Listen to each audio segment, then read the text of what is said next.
ఉన్నాయి. కాబట్టి ఒకటే విషయం చెప్తున్నాం, మీకు నీతి, నిజాయితీ, ధైర్యం, రోషం, పౌరుషం లాంటివి ఉంటే ఏదన్నా నేరుగా మమ్మల్ని వచ్చి ఎదుర్కోండి, నేరుగా వచ్చి మాతో మాట్లాడండి. అంతే తప్ప నాకు ఒక పత్రిక ఉంది అని చెప్పి మాట్లాడితే మేము రాబోయేటువంటి రోజుల్లో మాట్లాడేటువంటి మాటలకి రాధాకృష్ణ గుర్తుంచుకో, నువ్వు చెవుల్లో సీసం పోసుకోవాల్సి వస్తుంది. మేము చూపించడం మొదలు పెడితే కళ్ళకి గంతలు కట్టుకోవాల్సినటువంటి పరిస్థితి ఏర్పడుతుంది. నీ అంత నీచమైనటువంటి చరిత్ర బహుశా నాకు తెలిసి ఆంధ్ర రాష్ట్రంలో ఎవరికి ఉండదు.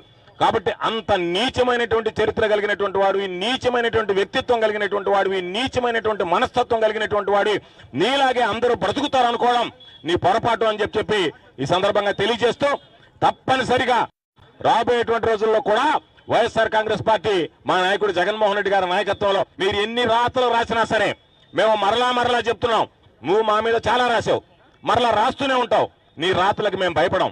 ఈ రోజు మేము ఎందుకు ఆందోళన చేస్తున్నామంటే నువ్వు ఏ రోజు మా గురించి రాసినా మేము దాని గురించి